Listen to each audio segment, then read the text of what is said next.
गाय और शेर की कहानी। एक पहाड़ी के नीचे रामगढ़ नाम का एक गांव था। गांव के सारे जानवर हरी घास खाने के लिए सुबह उसी पहाड़ी पर बसे जंगल में जाते और शाम होते होते घर वापस आ जाते। हर दिन की तरह लक्ष्मी नाम की एक गाय अन्य गायों के साथ उसी पहाड़ी के जंगल में घास खाने के लिए गई थी।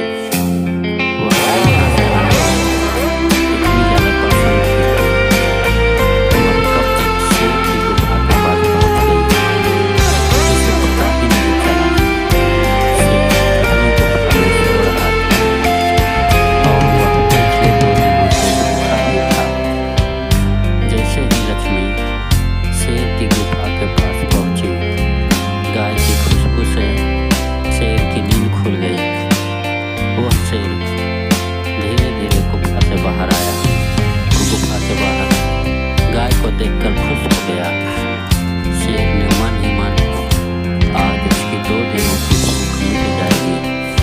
वह इस तंदुरुस्त गाय का ताजा मांस खाया और यह सोचकर उसने एक शेर का हाथ लगाया। लक्ष्मी गाय शेर की दहाड़ सुनकर डर जाती है। जब वह अपने आस-पास देखती है तो वहाँ दूर दूर तक दूसरी गाय नहीं दिखाई देती है। जब वह हिम्मत करके पीछे मुड़ी तो उसके सामने शेर खड़ा दिखाई दिया। शेर ने लक्ष्मी गाय को देखकर उसे बाहर लगाया और लक्ष्मी गाय से कहा, मुझे 2 दिन से कोई शिकार नहीं मिल रहा था। मैं भूखा था, शायद इसीलिए भगवान ने मेरे पेट भरने के लिए तुझे मेरे यहाँ पर भेजा है।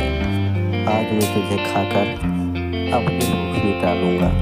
शेर की बात सुनकर लक्ष्मी गाय डर जाती है। वह रोते हुए शेर से कहती है, मुझे जाने दो, मुझे मत खाओ।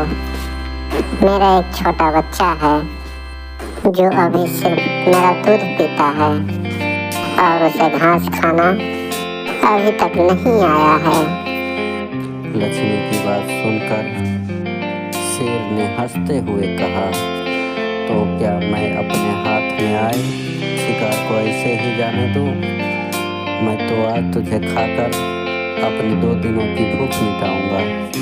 शेर के ऐसा कहने पर लक्ष्मी गाय उसके सामने रोने लगी और विनती करते हुए कहती है, आज मुझे जाने दो, आज मैं अपने बछड़े को आखिरी बार दूध पिला दूंगी और उसे बहुत सारा प्यार करके कल सुबह होते ही तुम्हारे पास आ जाऊंगी।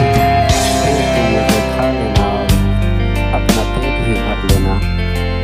शेर लक्ष्मी गाय की बात मान जाता है और धमकी देते हुए कहता है कि अगर तू कल नहीं आई तो मैं तेरे गांव आऊँगा, फिर तुझे और तेरे बेटे दोनों को खा जाऊँगा। लक्ष्मी गाय शेर की यह बात सुनकर बहुत खुश हो जाती है और शेर को अपना वचन देकर अपने गाँव वापस चली जाती है।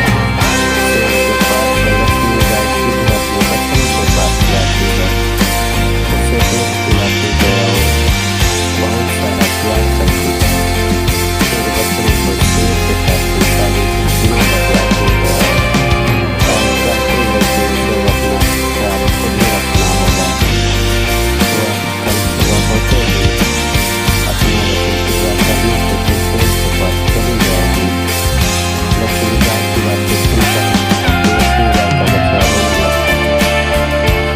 दूसरे दिन सुबह होते ही लक्ष्मी गाय जंगल की तरफ निकल जाती है और शेर की गुफा के सामने पहुंचकर शेर से कहती है, अपने वचन के अनुसार मैं तुम्हारे पास आ गई हूँ, अब तुम मुझे खा सकते हो। गाय की आवाज़ सुनकर शेर अपनी गुफा से बाहर निकल कर आता है और भगवान के रूप में प्रकट होता है। वह लक्ष्मी गाय से कहते हैं, मैं तो बस तुम्हारी परीक्षा ले रहा था, तुम अपने वचन की पक्की हो। मैं तुमसे बहुत प्रसन्न हुआ। तुम अब अपने घर और अपने बछड़े के पास जा सकती हो। इसके बाद वे लक्ष्मी गाय को गौ माता होने का वरदान देते हैं। उसी दिन के बाद से सभी गायों को गौ माता कहना शुरू कर देते हैं। कहानी की सीख, हमें जानकीबाजी लगाते हुए भी अपने दिए हुए वचन को पूरा करना चाहिए।